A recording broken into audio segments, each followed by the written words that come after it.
In the beginning, there was radio. The radio is one of the outstanding developments of the 20th century. A radio transmitter was used for large-scale public entertainment. Then came computers. You got to keep up with the times, you know. Imprints of man's never-ending path of progress. Back in my day, we didn't have no fancy computer boxes to use. Shall we play a game? The internet tied it all together. The internet gave us a whole world of exciting new possibilities. A bright new era dawning. A new dimension in communications. It is possible to establish communication instantaneously from any place at any time. And now it's the 21st century, and we've made it all toxic. Hold on to your hats. Okay, we're ready to roll. This is Toxic Radio. Don't play it safe. Play it toxic. That's what I'm talking about.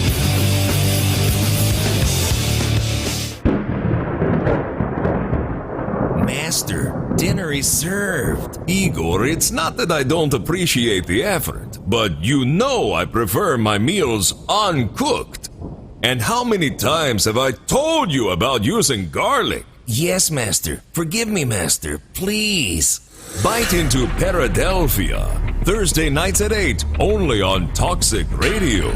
Paradelphia, because what if it's all true? Enjoying all that Toxic Radio has to offer? Well, make sure you like and follow us on Facebook, Twitter, and Instagram. Be the first to find out about ticket giveaways, amazing guests, awesome contests, and Toxic Radio events. Just search Toxic Radio Live, all one word, and press that little button. Every time you do, someone here at Toxic Radio will get their wings. Yay! Well, not really. Aww. But we will get a warm, fuzzy feeling in our tummies. But then again, that just might be the beer. Anyway, like and follow us, and we will see you out there on the interwebs.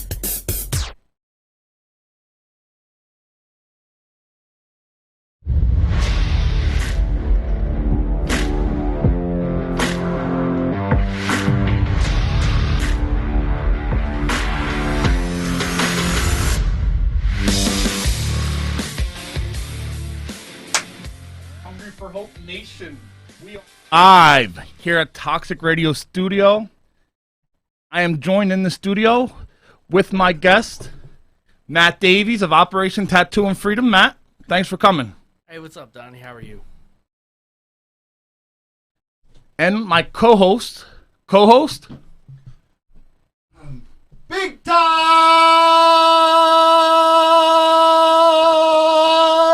Tim Gorgeous.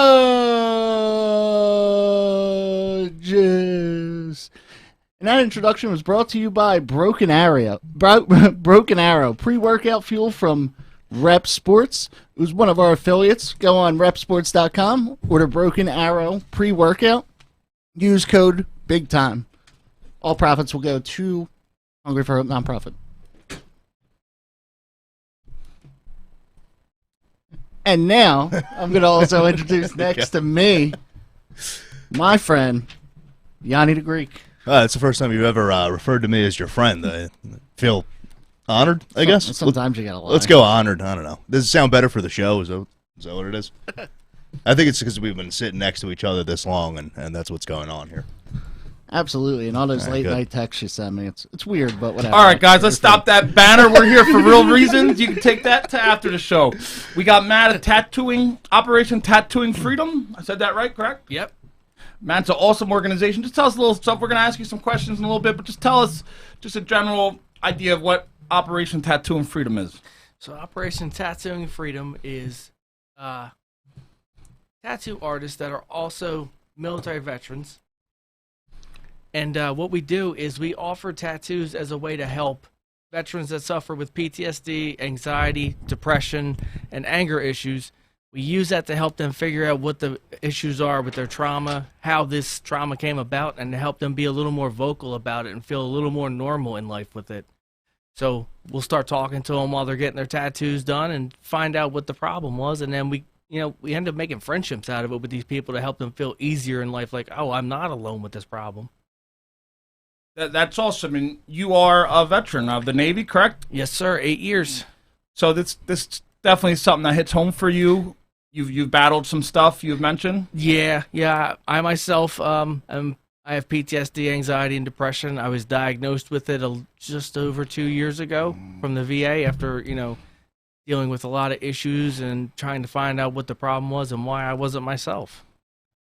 And this Operation Tattoo and Freedom has kind of been a big part of your help and your recovery from that stuff. Am I correct? Yeah, I mean, when my artist, his name's Daniel Wright, did my arm, we sat for about 5 hours talking.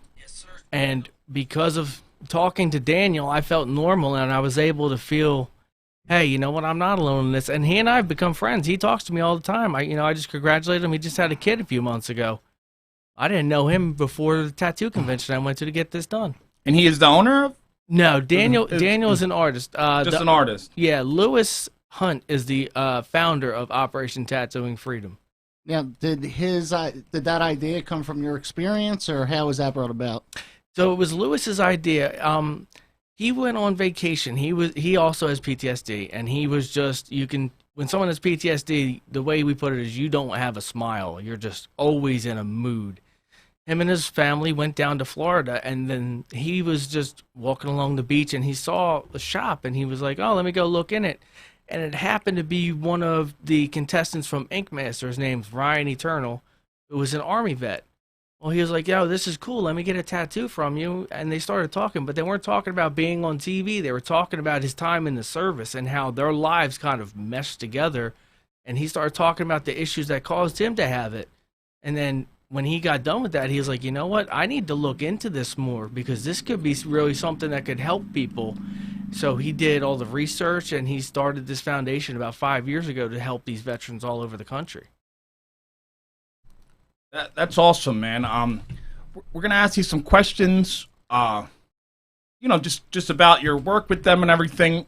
I'm gonna start off with first question for you, Matt. All right. What's one thing you wish you had known when you first returned from active duty? All right. So I word it like this.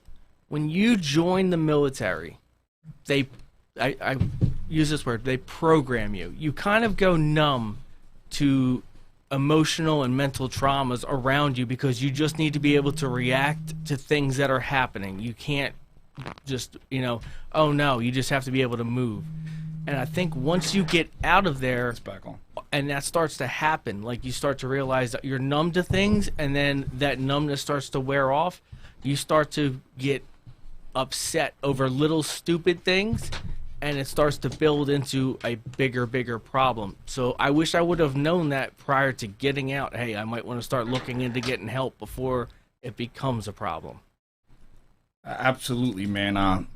That's definitely something. Now you can actually share that with people, so they don't have to go through that. People who are going through the same thing like you. That's an awesome answer, Matt. Now let me ask you, I've asked a lot of guests this. I mean, we've all came back from some big ones, but what is your biggest failure? And most of all, what have you learned from it? I think my biggest failure was just when this happened, when I started to feel this way, and as I put it, I lost my smile. Donnie can tell you. Donnie's known me for almost 20 years. I was always the happiest person in the room. I didn't care if I wasn't playing a game in high school or nothing. I just was happy. I'm the kid that showed up to a football game with 5 dozen donuts. Okay, just because I called them victory donuts. Even if we lost, hey, let's get some victory donuts. And when I got out, I was just constantly mad. I was constantly just blowing up about stupid stuff. And then I feel it's my fault for not trying to figure out what was wrong with me before I let it get the best of me and take away my ability to just be happy all the time and be everyone's friend. What kind of donuts were the victory donuts? I lived right next to Heritage's, right by Clearview High School, so I went with the fresh baked That's donuts. a local place in South Jersey. A lot of people, they don't know. Heritage is awesome. And Clearview, we went to high school, and you did say that, Matt. That's what I remember about you. You were somebody who always brought a positive energy. You always had a smile on your face. Good day, bad day. You're always trying to uplift everybody around you. then obviously, you went away there. I kind of lost contact with you. I didn't know all that stuff you went through. But, it's just hard what you must have been going through for a guy like you to go from such a happy person to feeling, down and losing your smile. But, let's go on with the next question. All right. What advice, Matt, would you give to a veteran that's going through dark times related to PTSD, other mental disorders, stuff that you have dealt with? A lot of people that when they realize that they're they have a mental problem, or it starts to like become that idea that this is it, start to feel alone, like screw me, it's always my fault, or it's you always blame yourself and you isolate yourself from everyone. As soon as you start doing that, it just amplifies your problems. Find someone and talk to them. If you never know who you could talk to, and that could be the person that says, hey, listen, this may be what you need. Don't be alone with your own thoughts, because your own thoughts can be your own worst enemy. I can attest to that myself. Being alone and thinking you're the only one that has the right answer is the way you're going to end up hurting yourself. That's powerful stuff, man. Yeah, sometimes our thoughts can really be our worst enemy. Absolutely. Big time. Tim Kudges, my co-host, is going to hit you with another great question. You're giving great answers, man. Not just great answers. I feel like very helpful answers for, if anybody who's watching going through stuff that you have went to, any veterans. I think it's awesome. Absolutely. And I mean, even when we do this, we have a bunch of different tools, resources that we use to continuously help us grow along the way. So what were some of the best resources that have helped you along your way? Let's see. When I first figured it out, the first thing I did was I called the VA and I said, listen, I need to talk to somebody right now. Like, I just need to talk to somebody. If you're a veteran, the VA will listen, and they will either put you on the phone with someone if it's that urgent, or they will get you in immediately to talk to somebody. And if you don't feel comfortable with that, one of the best tools I found, talk to the people you served with. They know you, they know who you are, and they can, honestly, they can bounce back to those situations. They can say, yeah, I remember that, dude. Why did it hit you so hard? What about that is the reason that you're so down on yourself right now? And they might be able to give you an answer you didn't realize. So I say you talk to the people you know, you talk to the people that were with you, and you contact the VA if you feel it's more than just, oh shucks, that happened. If it feels like it's gonna lead to more. That is cool that the sorry, Tim, not to stop it, but it's just cool. I didn't know that the VA will just like stop, whatever, and get from the phone. It's not just like a meeting like that, like anything like that. They advertise as soon as you call. Okay. They say, listen, if you feel like you have suicidal thoughts or anything, push 7 now, and they directly link you with the psychiatrist to talk to you. That's great. That's great service. That's awesome, man. I wish we had other services like that can help people. Just sometimes them services, they're there, but they're not helping people. It's good to hear you say they're actually helping. Another question for you, Matt. All right. Who are the most influential people throughout your life, that maybe helped you out of this time? Anything during your life? I mean, I've had so many people come in and out of my life. One person that I will definitely say is my grandmother-in-law. She believed in me when a lot of people didn't. She said, you know what? I told her, I said, listen, the Navy's not letting me stay. I have to get out. I got to get a job. And she told me, she was like, you're going to end up working down the Navy Yard fixing the ships and sending them back out to sea. And she was right. And she always stopped and talked to me and said, how are you feeling? How are you doing? And she pushed me to be a better person.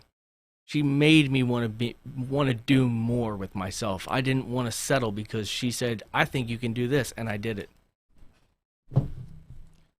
That's awesome, man. Sometimes we need somebody there to actually tell us that, believe in us, especially something like you were going through when you return from active duty. I'm sure, you had a lot of bad thoughts going through your head. Mm-hmm. I've been there when I was, I didn't return from active duty. I wasn't in the military, but, I went through some dark times that caused me a lot of problems and mental problems. And, you get put in a dark place, man. Anytime you're dealing with any kind of issues like that, and to have other people around you actually support you, sometimes that's all we need, and it could be the difference between life and death.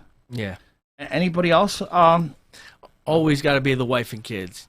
You know, that honest to God, if it wasn't for them, I'm not even joking. I'd probably be in a box 6 feet under right now. They are the reason that I'm still here. And you got 2 kids and a wife? Yes, sir. I've been married. This June will be 13 we got them years. live on the. There's a picture. There you are with your 2 kids. There's our boys. There's Gage and Gannon. Gonna give a big shout out to your wife for letting us have you for an hour. Yeah, thank you, Kelly. Thank you, Kelly. Kelly and I have been married. Be 13 years this June. 13 years. So she was with you while you were in active duty, or? Yes, sir. Half of my time in the active duty, she was my wife. Where did you guys meet? Honestly, we knew each or other. You can lie. I don't care. Whatever you want. I'm not going to really look into it. So. No, actually, believe it or not, through mutual friends of the Fischetti family from high school. She worked at the Taco Bell up in Mantua with Lisa Fischetti. I went to high school with Amanda and Lisa, and we just knew each other through them. We were like, hey, you know the Fischettis? I'm like, yeah. And we started talking, and then I was just like, hey, let's just go out. You gave her some donuts or something, showed up with some donuts. Them Victory donuts, brother.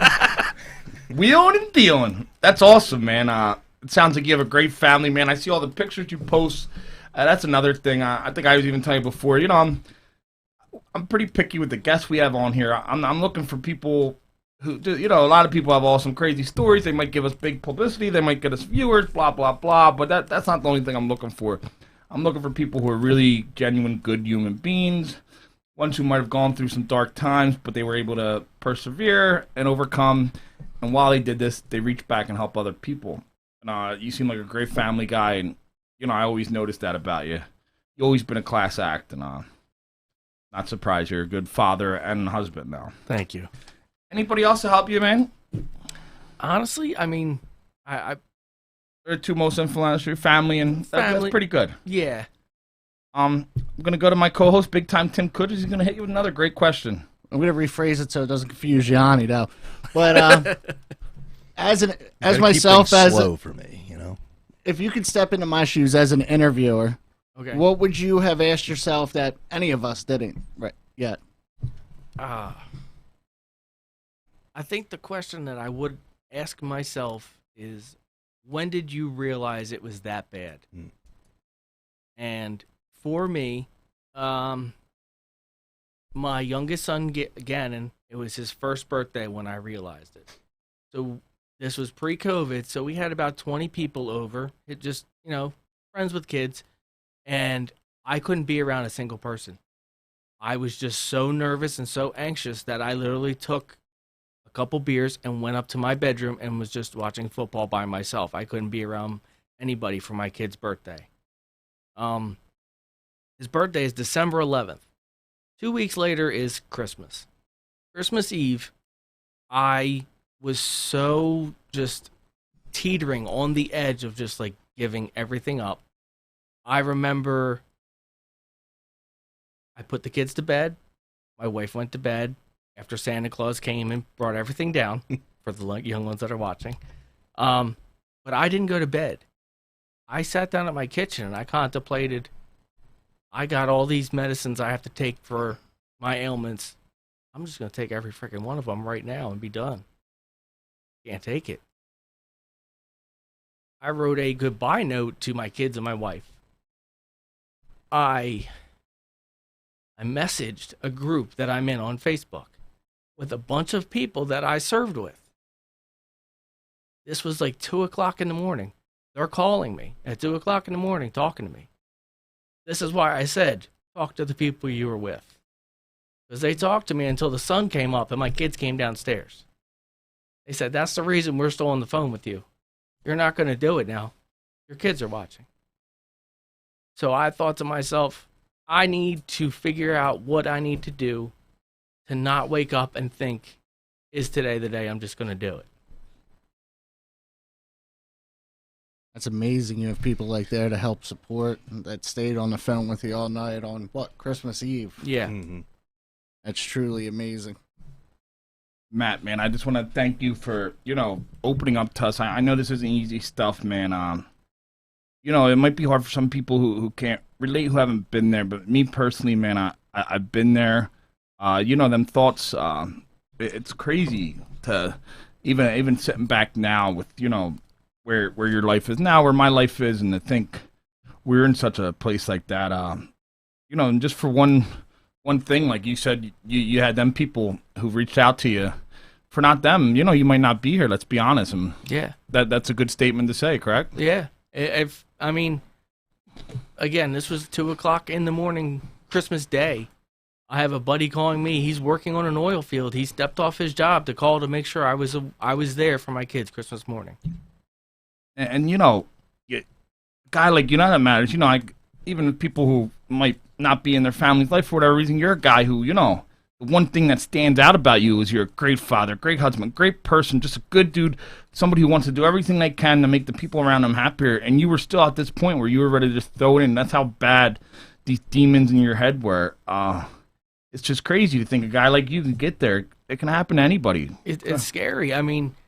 You've probably seen the pictures. It's like, this is what PTSD looks like. It's pictures of Robin Williams. It's pictures of people like that. It's like, oh, I didn't know he had problems. Well, you don't know because it's not out there in the world for people to know about. It's in between my ears. It's right here is where that problem is. Not there for you to see. If I don't say it, you don't know it.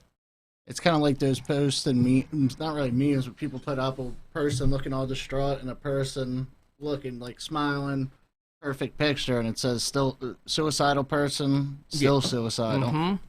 Yeah, exactly. I've been there when the whole reason kind of Hungry for Hope came about. Is me and Tim, we collaborated, and we both had this vision that we started this vision before we knew each other during our darkest times.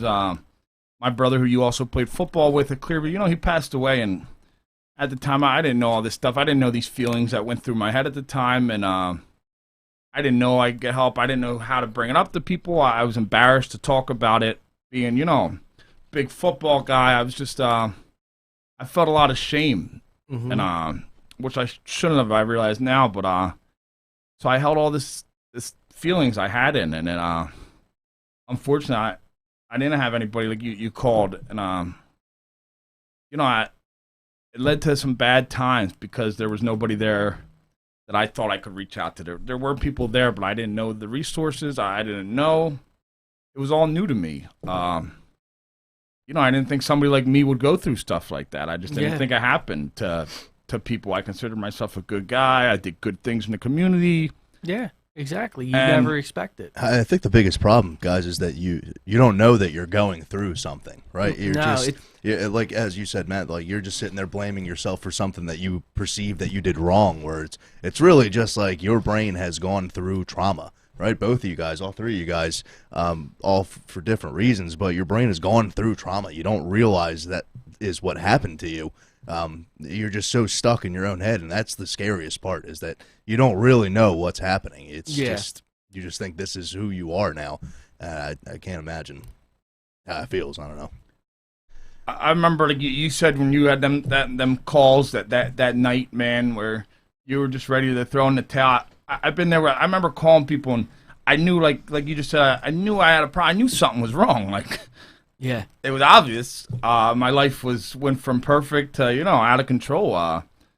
It was the worst you can think of. The things I was doing, everything. I was just on this self-destruction, path that everybody knew was going to end bad. But I didn't know how to stop it. I would call people up, and I'd spend an hour on the phone begging them to, like, what can I do? This isn't right. But they didn't know. They're not. Yeah. They wanted to help me. They would have did anything if they knew the reason, but we didn't know. I didn't know what I was going through. I just knew it was bad, and it was going to end bad, and I didn't want it to, but I couldn't stop it. And exactly. You can't help it. You want to, but you can't figure it out. And because you can't figure it out, you're like, there's no end solution to this. Yeah, my end solution, thank God, people call me crazy when I say it, but the greatest thing that ever happened to me was I was arrested, incarcerated. It saved my life. It gave me that time to, get away from that hell that became my life, the happiest thing I ever did was go to maximum security jail. Call me crazy, because I was finally locked up and away. I couldn't do anything crazy, and it gave me time to think, and it honestly saved my life. And that's kind of why we built Hunger for Hope, so people don't have to, they don't need prison death, or they don't need to go through that, because the other option is death, and you can't come back from that. No, it's not a video game. So we use Hunger for Hope, so we can try to, somebody going down that path, we can try to stop them before they get to that horrible destination that I found myself in. Other people have found themselves in. Yeah. I'm not a therapist. I'm not a doctor. I don't claim to be one. I'm just a person who, has dealt with shit in life, hard times. And I made it out of it, thank God. And, the first thing I said, if I didn't make it out of that situation, I was sitting there in that jail cell. I told myself, man, I don't know who I told. I just knew something bigger than me, man. There was something bigger than me. And I said, if I make it out of this situation, I promise you I will go back and help people in the same situation as me. I made this promise. It probably sounded crazy at the time. But, I plan on keeping that promise. And that's kind of what you're doing with Operation Tattoo and Freedom, I feel like. Yeah. So after that incident, that Christmas Eve, Christmas Day, I kind of made like a deal with myself. If I can't find something, anything that can help me either distract myself from my anxiety, you know what I mean? Like, okay, I feel it coming on. I'm going to go do something. Whether it was like, do something with the kids, do anything that would distract me from it. And I was like, I tried everything. I mean, I wanted to do woodworking, and I'm like, no, I get hurt a lot when I touch tools. So same. Right here. So I was like, that's probably not a good idea. And the last time I did woodworking was in high school, and I had John Rudnick. John Rudnick, what a maniac. He was a veteran, wasn't he? He was a nut, though. He needed some help, man. He needed help. So I was like, man. Every Clearview alum just started laughing their ass off right now. Let's listen to John Rudnick was a disturbed dude, man. He was. He was scary. It was my favorite class, though. I'll tell you, it was so entertaining to be in that class. So I was like, all right, I can't do woodworking. I'll end up getting hurt, and insurance won't like me. I was like, I do barbecue because it takes up a lot of time, and it's like, okay, so I have to devote a lot of time to this. I don't have time to focus on that, and I still do that. But I'm like, I have to have something to focus on when I can't just be like, hey, babe, you want a 30-pound brisket? Want me to cook a 30-pound brisket? So I was like, okay. So around this time, it was January. I had found Operation Tattooing Freedom on Instagram. January, what 2020. Year? 2020. 2020. I found them, and I'm like, all right, I'll put in an application. I was like, I have over 1,000 participation trophies. I'll be good. They'll say, we'll see you in a few years. But no, actually, Daniel reached out to me. Did you tell him, hold up, did you tell him you were a Clearview football player under Coach Dan Pitcock? Did you tell him that? That wasn't on the application. You were the creator of Victory Donuts. Did you offer Victory Donuts? I did bring stuff to eat for the session. So you reach out. Daniel responded? Daniel responded on Instagram. If you're going to follow him, his name is Marsmaid. Dude has a tour bus that he converted into a tattoo shop. So he drives around from the Poconos and tattoos people. And he was like, listen, I got an open spot Sunday at the convention. It's in January. What convention are you talking about when you say convention? The Philadelphia Tattoo Convention. Gotcha. Which is the largest tattoo convention in the world. And he goes, hey, I got a slot open Sunday morning. You want it, it's yours. You just got to prove to me you're a veteran. I said, what do you need? He said either, a photo ID that shows you're one or your discharge paperwork. So I sent it to him, and he's like, all right, send me your design. So I go there, meet him, and we start doing this tattoo, and he and I just started talking. Just about military. Daniel is a Purple Heart recipient, which means he went through some hell. Absolutely. He is a Army and Marine vet. He was discharged. If I'm wrong, Daniel, please don't hit me. He was Army first. He was blown up by an IED, was honorably discharged, then joined the Marines, and I believe he had the similar situation where he was hit by an IED again. medically discharged. He was done. He became a tattoo artist after that, and he and I talked about the stuff that happened to us while we were in that caused us to have trauma. And this is going on for about 5 hours. When I get done, I thanked him, I tipped him, I said, this was amazing. But I also felt this sense of relief. Like, holy crap, I am not the only person that's going through this. I'm not the only one that has these thoughts, that has these feelings. It was just amazing. So after that, I was like, I want to do what I can to help these guys out. This was awesome. So then everyone's favorite time of year, COVID hits, and everything for tattooing gets shut down. And I was like, well, that sucks. But then I really thought about it. I'm like, well, that's how they're feeding their kids. That's how they're keeping a roof over their families' heads. That's how they're providing. I'm like, that's not cool. So I took to Instagram, turned my profile to public, and started sharing every artist I knew, sharing their work. Hey, go follow this guy. Go follow that guy. Hey, check out this product that this guy uses. This is awesome. And I just kept going. And then more and more people started, hey, can you share mine too? I have a chat on here with various winners of Ink Master and all that I asked them questions. They ask me questions. They call me on the phone because I've been just doing this since March of last year. And I did it so much with all of the people from Operation Tattooing Freedom because of how much it meant to me. Like, this dude made me feel like I'm not alone in this fight. They reached out to me. They're like, dude, we need to get you on board with us because our following has drastically jumped. People are looking to what you're going to post about our artists so we can see, if they can help us out. So last month, they were like, hey, listen, it's official. You are now going to be the outreach director and the social media director for all of us.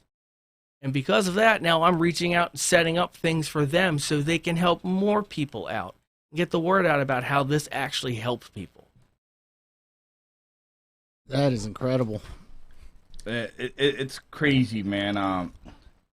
See, how did that feel? I've been there actually through the show, having amazing guests like you, and just talking to, since Hungry for Hope and stuff, hearing other people realizing, like, I thought I was nuts when I was going through these proms. At first, like, it was like me. All I thought was, I've always kind of taken responsibility for stuff, and sometimes that was almost too bad because I was like, it's all me. I'm a fuck up, Oh, we can swear on here. Okay.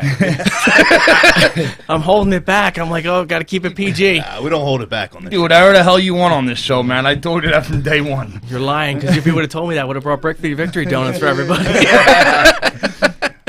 But, just hearing other people, I'm sure you thought the same thing. I thought similar things. I just thought it was me. Like, I'm just a messed up human being. Other people aren't like this. Something I just must be completely different. Nobody's like this. Nobody thinks this. Nobody goes through these things. I'm just this horrible person. Then you realize, like, it's really common. There's other people who have come back from active duty like you. People have dealt with tragedies in life who ended up, going down a dark road. People, all sorts of stuff. They all have reasons, and hearing there's other people and why and what. I'm sure that was a huge relief, and that's why you wanted to help this organization so much. It must have been like you felt like they saved your life in a way. Yeah, essentially they did, because as I said, I made a deal with myself. If I don't find something that's going to help me, I'm useless to the world. So when 5 hours was dedicated to drawing on my arm, and it was like, wow, this dude understands what I'm going through. And then they take away that from not just me, but from them. I'm like, okay, so how do you help people when you can't help people? You take to this right here. That's all you need. You say, hey, check out this, because guess what? He may not be able to do a tattoo right now. But look at these awesome paintings this guy's doing, or look at these awesome other things that they're doing to try and make it for a living. It's just as permanent as a tattoo. Now, how many veterans has Operation Tattoo Freedom helped to date? We've helped a lot of veterans. I can tell you that. We right now have 43 artists in 23 states. So, wow. Yeah, and every one of them is a military veteran from all the branches. So it's not like when you sit down with them, hey, I might be able to help you. No, they can tell you, hey, you know what? I was in the Army, but you were in this. You were in the Air Force. You're the Marine Corps, Navy. But the lifestyle is the same, and that's how you can bond with that person. Is the lifestyle, and then they build it from there.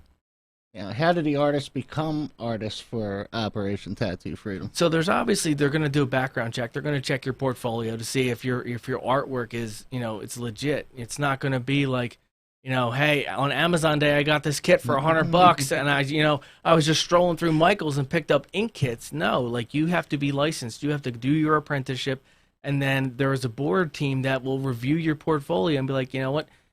If they're willing to do this at either a discounted rate or for free, and we want to know what that rate would be, then we'll reach out to them and say, all right, what do you are you willing to do these for free? These guys will do 4-hour sessions, 5-hour sessions. Some do even more, and they'll say it's on me. And think about that, Donnie. You have 1 or 2 tattoos you can see. Yeah, I have a couple. So think about this. This person's doing 4 or 5 hours. Most tattoos are what, Donnie? $125 an hour? Yeah, about. So that's $600. Unless you get them in jail. Unless you get them in jail. And it's like 5 ramen noodle soups and a handshake, brother. Not that kind of handshake either. Can we go back to PG? Who asked for this? Whatever you want, brother. But so that's $600 of their time that they're donating, on top of supplies, on top of materials, on top of everything else. And I looked it up because I was curious. You know how much a tattoo machine costs? Between $600 and $1,500. Wow. A machine, and they have to have like 3 or 4 machines minimum. So that stuff's not cheap, and these people are donating that material, that supply, that time to make one person feel better. That's amazing. That's so great. Hey, sometimes, some people might see it, and I had people. I've talked to this ever since I found out about Operation Tattoo and Freedom. Of course, I like you as a friend. I always see what you're doing. So I always try to back good people. So right away, I'm going to back it, but I'm also, I'm not going to, if you're like part of some program that's, kicking puppies on the weekends or something, I'm not just going to blindly support you because you're a friend. Some people will. There's sick people in this world who will do whatever just to like go with the flow and try to be cool. Like, oh, I'm going to do this because Donnie. No, man. So I looked into it and, I think some people don't understand. They think like tattoo, they can't really put the connection. It's not, like you mentioned, it's not just the tattooing. It's not like, how does a tattoo, help a veteran? It's that experience, bonding with somebody else who has gone through what you have gone through, somebody who's walked in your shoes almost, and know what it feels like to not feel okay, to be in that spot where, you don't know if you want to live anymore. And just having that person there, the tattoo has nothing to do with it, in my opinion. It's awesome. Tattoos are awesome. It does make me wonder. I mean, like, so how, I guess in your experience, how is it different, like the tattoo kind of session, as you call it, different than like other services? You mentioned the VA earlier. There's a ton of great services that help our military personnel, everything like that. So how is it different, like, in your opinion? Okay, so with the VA, you're going to talk to either a doctor or a licensed psychiatrist. Okay. A licensed psychiatrist and a doctor, unless they're coming from the military, do not know what that lifestyle feels like. They're not all veterans, correct? No. Right. Most of the VA are government employees. They're not military. So with that, I sat with a VA psychiatrist, okay? He was a very nice person, but every 2 minutes I had to stop and explain to him something that was part of my job. And you laugh, but it's serious because it's like, okay, you're giving me 1 hour to talk to this guy, and every other minute I'm stopping to explain something. So I'm technically getting half a session, and half of the time I'm teaching him something. So when I did this with Dan, and he had my arm like this for 5 hours, I'm like, well, this is going to be uncomfortable. But he and I started talking, and it's like we could talk back and forth and know exactly what we're talking about. And people could walk by us and like, what the hell are they talking about? But he knew what I was saying, I knew what he was saying, and we understood each other. And that's what needs to happen when you're talking to somebody that's got this problem. They need to know that you understand what they're saying and they understand what you're saying, so it makes it easier for the information to just kind of flow out of them. And that's how you get to that point. So we set up a script where it's like, hey, let's start out, hey, what'd you serve in? Oh, cool. Where have you been? Did you retire? Or, and you build it up to, so man, what happened that was so bad that, you're like this right now? And then because you've been building up on that, it's easier for them to talk about it. So I picked on Donnie about having his tattoos, but honestly, when you're sitting in the chair, it's like you kind of have to find something to talk to an artist about. Right, for 5 hours. Yeah. But, I mean, you got to find something to talk to him about. So you banter back and forth till you find a common thing. Once you do that, it's easy. So if you start out with it being easy, everything's going to just flow really nicely. I mean, he knows what happened to me. I mean, if you want me to talk about it, if we're not going PG, I'll tell you what happened to me. It sucks. I mean, I would obviously like to know. It's up. We're gonna get into all that, man. We really want to, but tell us now. Yeah, Matt. What if you're cool with it? Let's hit it right now. We know we've heard.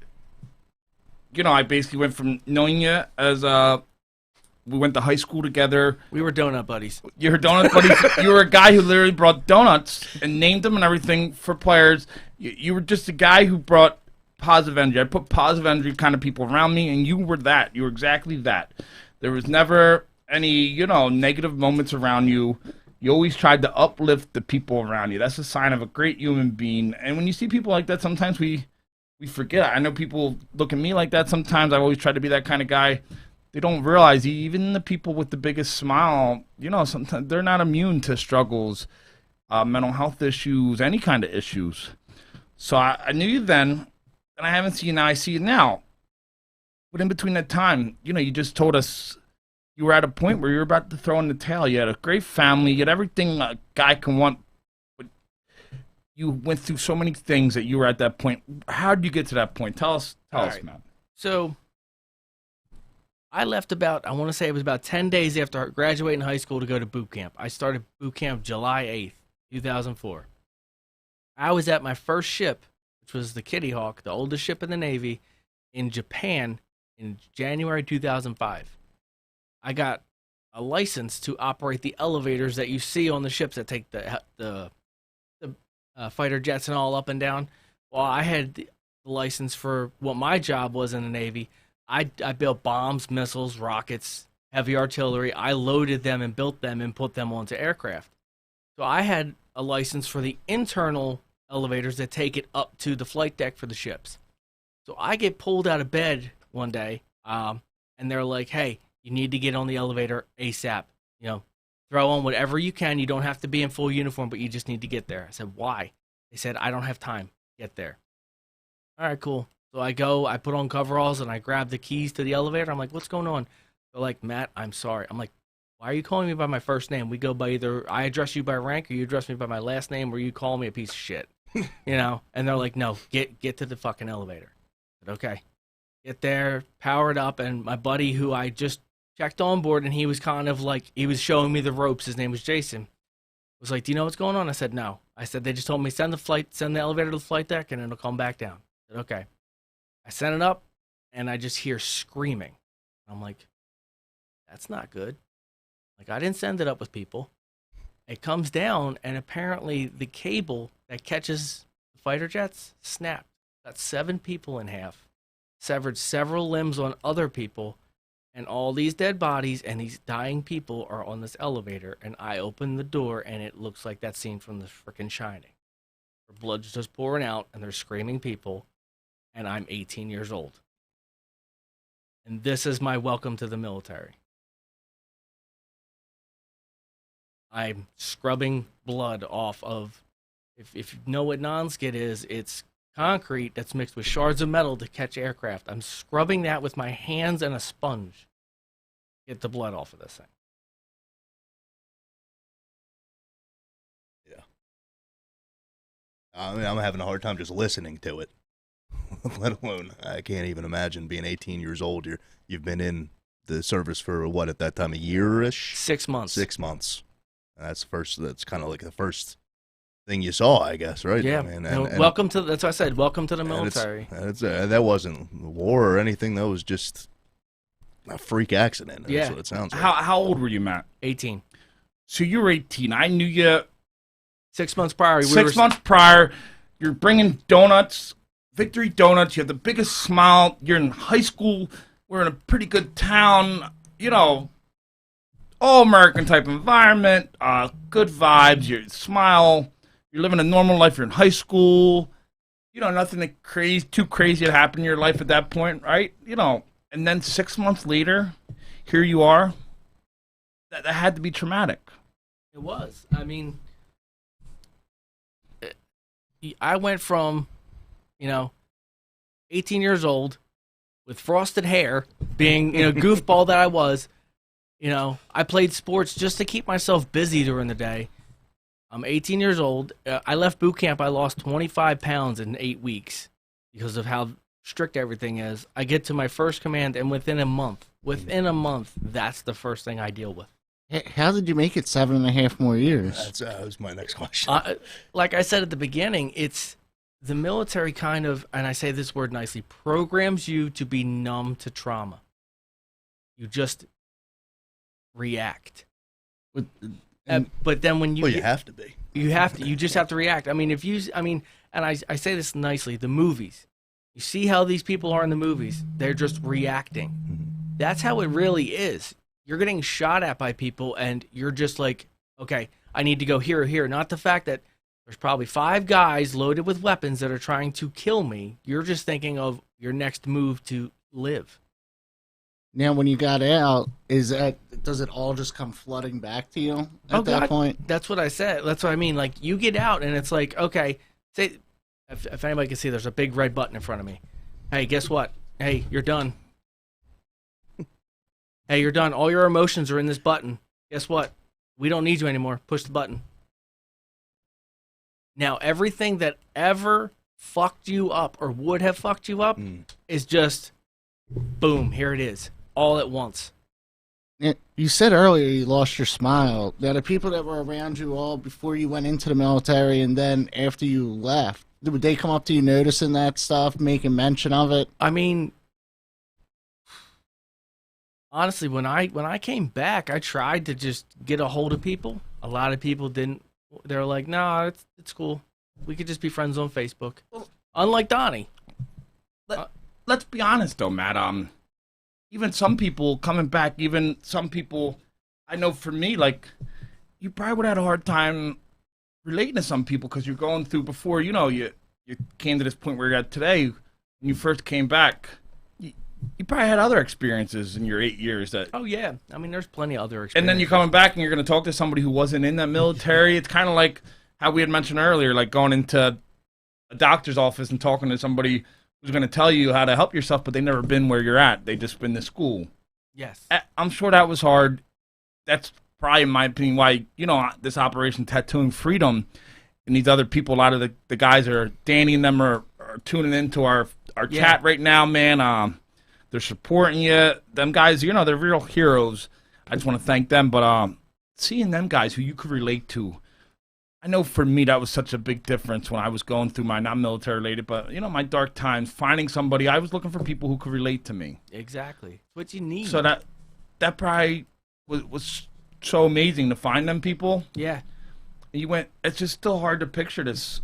Tell us more how you went from, how I knew you when you were the beginning of 18 to, 8 years later, here you are. So, tell me what happened and what else, man? I mean, like I said, the first ship, I was in Japan, so it's hard to come home when you're in Japan. You did 4 years in Japan, right? 4 years in Japan. Great wrestling in Japan, Matt. I don't think anybody wanted to see me in spandex over there. I did pro wrestling, that's all. I'm a huge Japan wrestling fan, but all right, continue, man. So, being over there, it's hard to be able to come home. Okay, so to fly home from Japan to Philly International,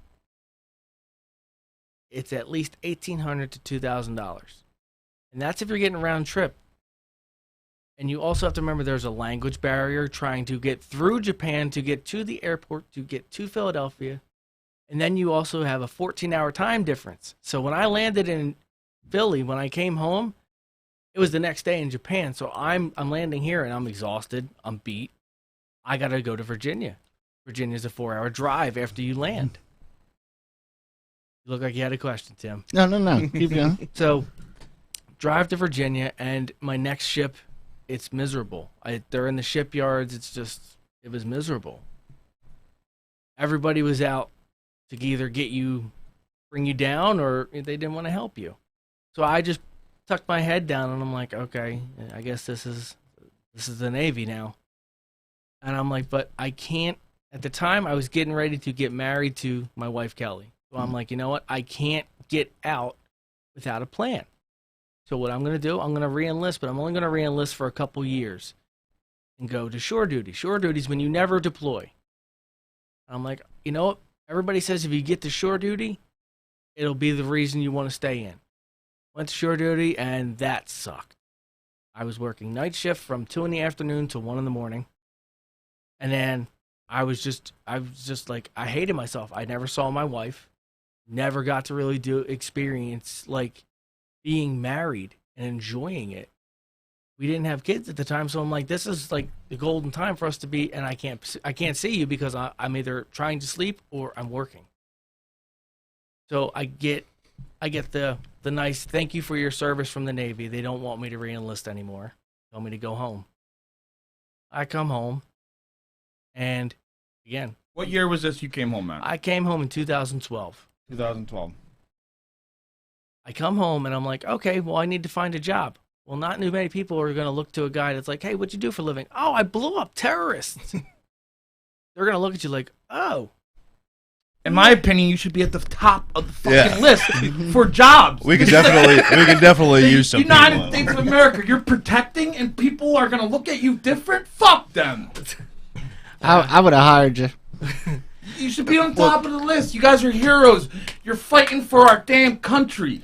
You're putting your mental health, your life on the line. I mean, speaking as a hiring manager, I always upgrade a military person. I mean, you're talking about focus, you're talking about skill, you're talking about discipline. You know what I mean? Those are things that you can't just find from an application on the street. Yeah. I'm telling you, as a person with experience, that you can't find that. I was talking to somebody the other day, a group of people, and we said a qualification to be the president of the United States, you should have to have served in the military. That's my opinion. I agree with that opinion. I have that same opinion. I think if you're going to dictate what they're going to do, you should have that as your background. Yeah. But so you come back 2012, man, and unfortunately, we live in a world where people aren't too kind to the military. Too kind. You seen it, it wasn't too crazy. Rambo, that movie, it's a movie, but sometimes people just don't open their arms up for veterans. So tell us how that was. So I didn't find a job for 2 years. I was jobless. I say this, I was blessed because when I got home, my wife's aunt was at the end of her life with breast cancer. So I took it as, you know what, babe? We have the opportunity to take care of her full time, so you can do what you need to do to take care of her and say your goodbyes. So we just stayed and helped her. She left us her house to stay in, so that way we didn't have to live in a one-bedroom apartment day to day, hoping we can make it to pay the rent.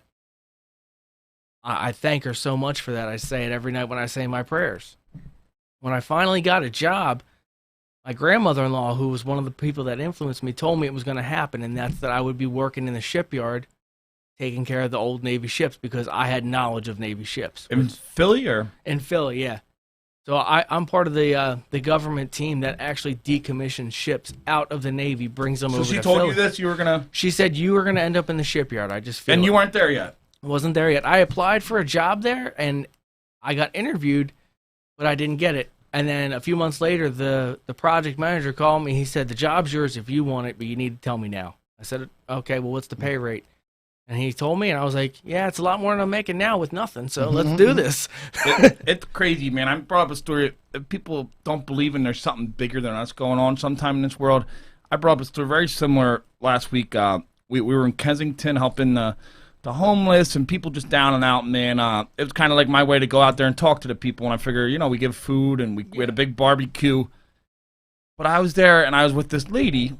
She was my good friend's mom. I had met her maybe two times most for like 5 minutes before, and then she reached out to me in 2015 while I'm incarcerated. I'm in jail facing life in prison. My life fell apart. I was at the lowest rock bottom you can think about. I was at that point you were at 2 a.m. in the morning when you were ready to throw. That's where I was. And this random, Italian lady born in like Queens, New York, starts writing me letters telling me, you might not know me, you're a friend of my son. I always liked you. And something came to me and said I had to reach out to you and that your story isn't done, that you're going to get out of jail and you're going to help people. You're going to, with me, we're going to help people and help them go through hard times. You're going to use your story to change lives and you're going to do these amazing things. And, I threw the letters out at first. I thought she was nuts.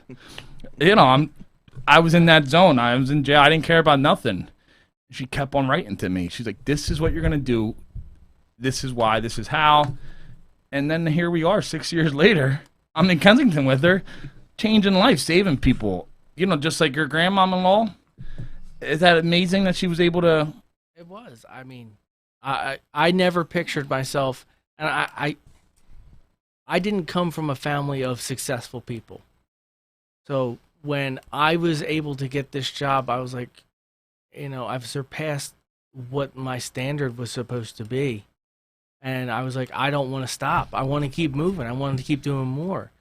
But, I had more stuff that happened later on that kind of put a block to it. My wife and I, this one's going to probably bring tears, and I'm sorry. My wife and I tried for damn near 10 years to have a kid. She told me on our 8th anniversary she was pregnant after we were going to try and do IVF. And I was in tears, she told me. A few months later, I was at work and I got a phone call. She said, something doesn't feel right. I need you to come home. And she lost the baby before I got home. I just lost it. I didn't know what to do. I'm like, Jesus Christ. And I catch a fucking break. So I just kept beating myself up more and more after that. I got lucky and blessed that I had my 2 boys. And I thank them every single day. Hey, I love you. And I give them a hug and a kiss every chance I can. Because I didn't think it was going to happen. And, even when they're bad, I'm like, you know what? I may be upset, but God damn it, I love you. And, it's just the little things that keep coming up that throw you and they put you in a dark place when you have this illness. One of the reasons I really, really started to spiral was we lost my grandmother-in-law right before my second son was born. And I was like, my family didn't speak to me for a very long time. They still don't, most of them. Because I was a second paycheck to them. I wasn't their son. I was a bank account. Hey, I need to borrow this much money. Hey, can you say happy birthday? I just turned 30 fucking years old today. No, I need this much money or they're going to shut my water off. Well, then get a job. So this was my family. My mother-in-law, my brother-in-law, my grandmother-in-law, all of them took me in as their own. So when I lost her, it was a big blow to me. And then right before his first birthday, I'm like, she never even got to see him. And I was just started to lose my mind. And that's when it started to get to where, oh, God, why are you doing this to me? Why are you torturing me so much? Like, every time I feel like I get a step forward, I get a swift kick to the nuts and I'm down. And if it was not for these people in this organization, they're actually, some people are commenting and they're like, are we the same people? They're hearing your story. And, they feel the same feelings you feel. Some of these veterans and stuff, they've gone through the same feelings you have felt. That's crazy, right? And that's why you connect to these people. I mean, like I said, I just met him on Instagram, and I was like, oh, man, your work's awesome, and he does a tattoo. We talk all the time. I do anything for any of these people, you know. Here's a crazy thing. So I work in the shipyard. Most of the people that I interact with in there that are Navy, I work on the ships that they went to war on. So when they say, "Hey Matt, do you mind taking a picture of this area for me if it's not off limits?" I worked in there, and I want to make sure, I want to remember it exactly how I saw it. Yeah, it doesn't take anything but a second, and it doesn't cost a thing to send someone a picture. But you know what that does for somebody else? It reminds them of good times. It reminds them of, hey, you know what? I remember this dude in here, and we used to coke and joke all the time. You know, that's what it is. Just trying to help people in any way I could, and these people helped me, so why not help them? I gotta tell you, I got goosebumps multiple times at the show. I don't even know what to say. We're not veteran. I come from a family, veteran. My mom was a proud veteran, and even though I wasn't a veteran, I Hungry for Hope, I feel like, can relate so much to you, because what you're talking about, your bond with your brothers, your veteran brothers, is exactly what started Hungry for Hope. We're a nonprofit now. We're also this podcast where we try to bring on inspiring people like you. We love helping the veterans any way we can, but my whole thing was finding other people who were like me. You found people like you who were in the veteran. I'm just finding people who went through some kind of struggle. I lost my brother tragically. It's a huge media circus when he died, and it just took me down a horrible path of drugs and crime and everything you can think of. I just knew that was such a horrible feeling. How you knew how bad you felt at 2 a.m. in the morning, ready to leave such a great family you had. I felt the same way, and I just didn't want anybody else to feel that way. Or if somebody did feel that way and went through that, I wanted to help them. I feel like that's what you guys are doing at, Operation Tattoo and Freedom. That's our goal. It's not. Don't get me wrong, we're not going to give you, a basement $20 tattoo. We're going to give you a quality tattoo, but it's not about that. It's about making sure you understand you are not alone in this fight. There are people like you that are suffering too, but we want to make sure you know, hey, you need me? This is my phone number. Call me. Here's my, or text me. Do whatever you need to do. Email. Send me a fucking letter. I will make sure to respond to you to help you. And it's not, we have, like I said, we have 43 artists. But there are other people involved too. Lewis told me a story the other day, okay? He had an artist that wanted to do an OTF thing, but he was not a veteran. So Lewis said, I will sit in on the session and I will do the talking. Lewis sat in. The guys were sitting like you two, Yanni and Tim, okay? One guy's getting the tattoo. Lewis is talking to him. They were both pilots. Guy's getting a tattoo. He starts talking about this operation he was in. Starts telling about how it went bad real quick. The guy next to him was his best friend for 5 years. He didn't realize they were both in the same operation that went bad at the same time and didn't know each other. That's how crazy it is. And if you believe this or not, the military, as big as it seems, it's a very small, tight-knit community. You'll run into people that you served with at another command years later, and it's like, oh, I didn't realize you were coming here. Yeah, well, there's only 350,000 of us in the service. You're bound to run into somebody you know at some point again in your career. And when you find out, oh man, you were at the same place at the same time when that went down. Yeah, this is and then you're going to banter back and forth. Guess what else you just did? Now there's another person you can talk to about the problems you have because they were there too. That's why I said at the beginning, hey, talk to the people you served with, because 9 out of 10 of them are probably there with you, and they know exactly what you're feeling. It's crazy. Yeah, I do love the tight knit community, and I know you guys give each other a hard time, Army, Navy, whatever, all that stuff. But I think it's like a brotherhood thing, and you get even like I'm well outside of that circle. Like I can see it, I can feel it. Even in Philly, we have the Army Navy game. It's a big deal, and the way those two rib each other and everything like that. It's like a brotherhood that you just see, and that's awesome. So listen, thank you. For sharing your story. Thank you for your service. There's a bunch of people in the chat. I'm seeing Daniel, your guy there, Ryan also. Thank you guys as well. Thank you. I can't thank you enough. Unfortunately, it's all I can do is say thank you. But oh man, are we out from of the time? bottom of my heart, man. Unfortunately, we're going to be out of time soon, Matt. We're only an hour or so usually. We're going a little over for you, man. Can I put something out there? Yeah, you're going to put stuff out there. Don't worry. I don't All cut you right. off. Man, but I just want to tell you, I didn't realize the impact your words were going to have. I'm blown away, Matt. I want to do more with you in the future. This will not be the end of, hopefully, for you and Hungry for Hope. But, give us, we got a couple minutes I can give you. What else you want to leave these viewers with, Matt? You've been amazing. This is the most impactful interviews I've had, maybe. So we work based on donations to help fund the stuff. So if you go to www.operationtattooingfreedom.org. We'll put it up on the site right now in the video. We also have on there, we have an Etsy page with shirts and stuff like that, like the sweatshirt I'm wearing. Any purchases you make, those go towards the donations too. And we also have a pretty cool thing coming up this year. This September at the Philadelphia Tattoo Convention, I have 5 artists that volunteered and another artist who was on the show Ink Master. We are going to do a special event at the Philly Convention. You were on Ink Master too, man. I know we didn't get to that. We were going to, but yeah, you're on Ink Master. That's awesome. You're on the show Ink Master. That's cool as hell. It was an experience. It's definitely not what you expect when you get there. So tell us. I just wanted to bring that up. That was cool, man. So the Philadelphia Convention this year is September 10th through the 12th.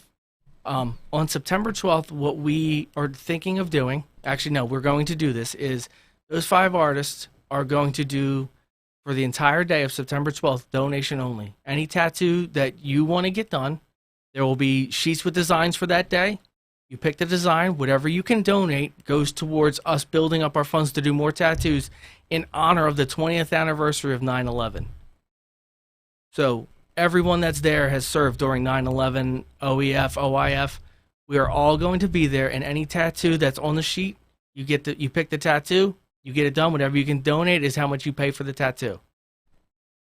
I was going to say something else, and now I'm drawing a blank. So how we're going to work that too is you get up there, and I'm going to have a list.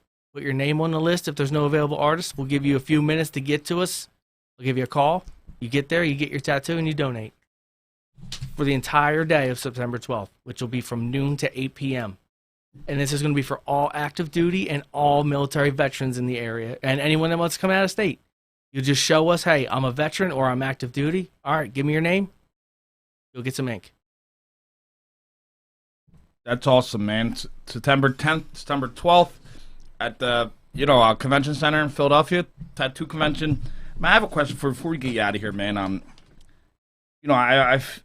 I know me personally. I can only speak for myself, but hearing your story, I know for me, I had lost hope, man. I sat there. I went from a professional wrestler. I was living my childhood dream. I had a dream life. Everything I could ever imagine was right in my grasp, man. It took a lot of years of hard work. I'd finally got there, and then I lost it all, and I found myself in a maximum security jail cell. Lost everything, and I lost hope. I feel like that's where the name "Hungry for Hope" comes from. I had no hope left.